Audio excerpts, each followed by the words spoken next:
All right. Okay, so I have Charles Erdman and Joyce Erdman here, and we're just discussing their acquaintance with Bill Wilson, the founder of AA.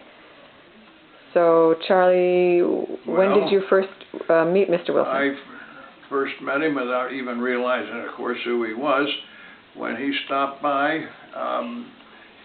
the summer of 1960, when we were in the process of having the motel constructed.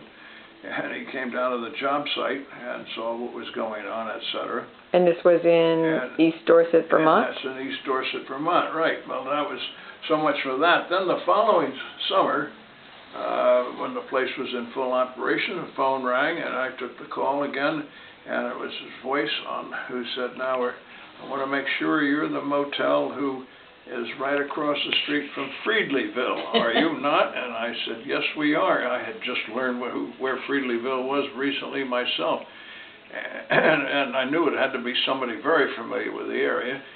And of course, it turned out that call was from Bill Wilson. And this was in This is summer of 1961, and early in the summer. And they were arranging which they did arrange for he and his wife to spend some time at our place on their vacation. And they arrived, and Mr. and Mrs. Bill Wilson check in, and they're very nice people, but we never had a clue that they were involved with AA. And I think let Joyce tell you about that, because she's the one that first found out through one of our other guests. So yeah, I was behind the desk, and they'd been there I think they came for a month, but anyway, this was while they were there, and they came in. I'm not even sure it was that first year. I don't think it was. I think it was. So go ahead. So anyway, I was talking to him, and he went out, and another guest was in the lobby, had just come in, and he said, "Do you know who that was?" And I said, "Yeah, that's Mr. Wilson." And he said, "Well, do you know who he is?" And I said, "No." He said, "Well, he's one of the founders of Alcoholics Anonymous."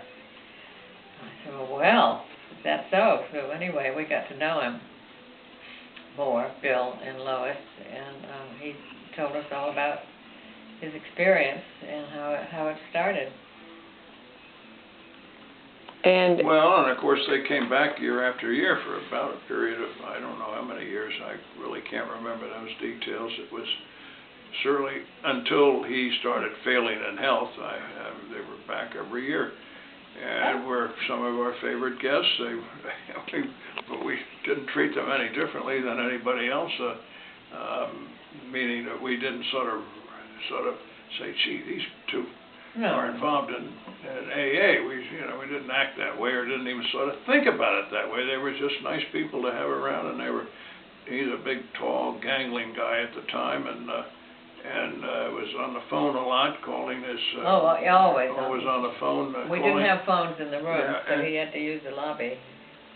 And he was doing two things. He was talking to people involving AA, and he was also talking to his stockbroker, I believe, because he was still very active in Wall Street. Wall Street. And anyway, that went on until such time as they started to fade in. And Joyce and then the last time I remember, Charlie and I were both in the kitchen, and this was in the fall, which is our busy time. And the phone rang in the kitchen, and I answered it, and he said, "Hi, this is Bill." So I said, "Well, Bill, how are you?" And he said, "Well, I'm calling to say goodbye." He was dying, but I didn't know it. And he just wanted to call us, and he was very fond of us. They didn't have any children. They sort of adopted us as their favorite young people. And so that's what he was doing, calling to say goodbye.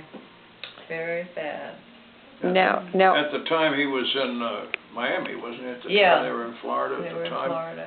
And of course, like so many people who were in AA, he was a heavy smoker. He died of emphysema. And he died of emphysema, right? So. That's right. But better to be a smoker than to be a drinker. That's right. Sure at the time, that was about it. Yeah, he jokingly once told us, we were having cocktails, Charlie and I, and he said, "Now be sure you never run out of the grog," and he laughed, and we laughed. And you had mentioned earlier that he had told you when he decided to stopped drinking and how he met Dr. Bob. You had mentioned that he was, Well, Yeah, he told you. about the light that he saw. Yeah. oh, yeah, well, and I've since read about it, yes, he was in the hospital again. He had been, like, they put him in to recover from a drunk. And he had just about given up. He didn't know what to do, but he knew, I was just reading it now. I said, oh God, help me. And he was not religious. He's spiritual, but he didn't, he wasn't. Quoting scripture a lot and... Well, no, he didn't, yeah. no. He was telling your mother this in person. He was. Oh yeah, he was sitting there that's the talking point of the about it, and story. he said, and I just had this experience, and this great white light came into the room, and it paralyzed him, and he said he felt this wonderful peace come over him that he had never felt before. And then this lasted quite a while, this experience, and then when it went away, then he had never had another drink after that.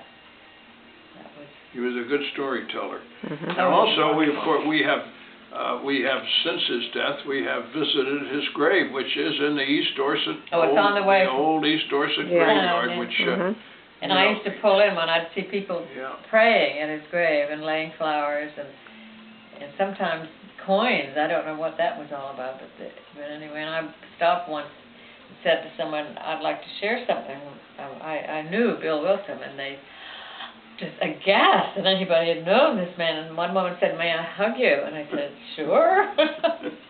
But she felt, that I had known her savior, Mm-hmm. which I guess that's the way they thought of him. They still do. Also, in his memory, I would guess, what had been the old Mount Eola's Inn, that. Yes. Well, it was the Wilson House first. And then it became the Wilson House. Oh. Some I guess AA folks Yes, bought it, they and bought they it. fixed it up and modernized it, and it became an AA gathering Mhm. place, It and it was still is. called the Retreat. Wilson House, and Yeah. I guess it's still called the Yeah, it Wilson is. House. And I think as a youth, was always a tavern or something. He probably was. They had a in and out. tavern He at the inn. was probably in and out of there all the Yeah, time. that's, But, so. Well, he was born behind the bar. Yeah, in that's what that they building. say. I mean, born right down there in that village of East Dorset. Yeah. And I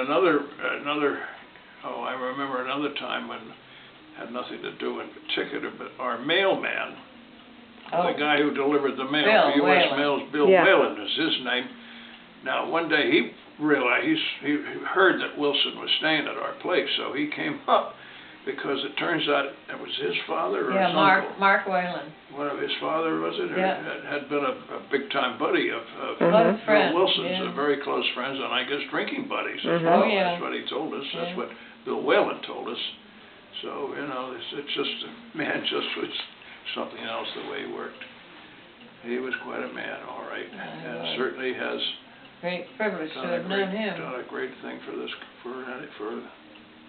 world in a way. People who, Oh, absolutely. as you hear time and again, people who have heard about Well, him. you didn't hear what Lori said yesterday. She said, oh, you really, because I called, I forget who to get AA phone number. And they gave me the New York phone number that I have somewhere. And Lori said, oh, you really ought to call because you'll probably be on Oprah. People are going to know that you Yeah. knew Bill Wilson. Uh-huh. And I said, are you kidding? She said, no, you don't seem to understand That, yeah, how he is. revered Oh, yeah, amongst that's And right. somebody those who actually knew him yeah, is amazing. uh-huh. So I'm going to call Oprah. And, well, the man that told us about him, he's another nice guy. His name was Ralph. And Arringer, yeah. Ralph Arringer. Arringer, was it? Arringer, yeah. Yeah, and he was a good, he's like some people, he was not only a guest but a friend. A friend, and yeah. a lot of fun to have around. And he's the one that, I had not known it either until He that was time AA. that he had been AA Mhm. himself, or was AA, He or was, still is. he And, still, you always are. Yeah. and recognized Wilson. I don't know how he happened to recognize him, but he did. Well, he knew the name. Oh, Because really? he's the one that said to me, do you know who that is? And I said, yeah. Well, they all knew him as Bill W. But somehow he knew that was Bill Wilson. Mhm. So, that's the story. I mean, that's sort of the outlines of many years of knowing him in the summertime, they did spend a lot of time, and he always took long walks Oh, he'd walk up our hill. up the road behind the house. And He went to school at the top of the hill, and when he was Yeah. growing up as a boy there was a little Well, one-room and the school lady he married, Lois Burnham, yeah. Burnham, their family had owned, I think, all of Emerald Lake, Oh. which was in the state, which became a Yeah, state there park. used to be a house on the lake. And, That was- yeah, that was so the it- house, oh. the summer home of the Oh, Burnhams. really? Of the Burnhams, Uh-huh. yeah.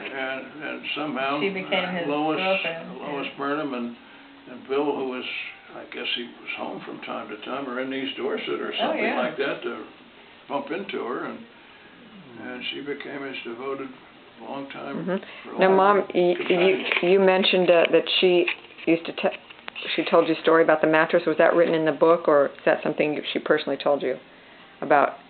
Oh, I forget where I heard that she used to put, well, I think it's in this book I'm Oh. reading that, pass it on, that she'd put a mattress, well, this is when, Yeah. obviously when he was drinking. No, that was she didn't tell us. Actually, Oh, okay. she didn't tell us a whole Yeah. lot. No, she was very Yes. quiet. Very quiet about it all. She right? let him, he loved to talk, and Uh-huh. he loved people, and she recognized that, because he'd sit for hours and talk to her. I know. So, I guess that's about Well, it. thank you. And All right. this is April 3rd, 2010. Thank you. All right, you can put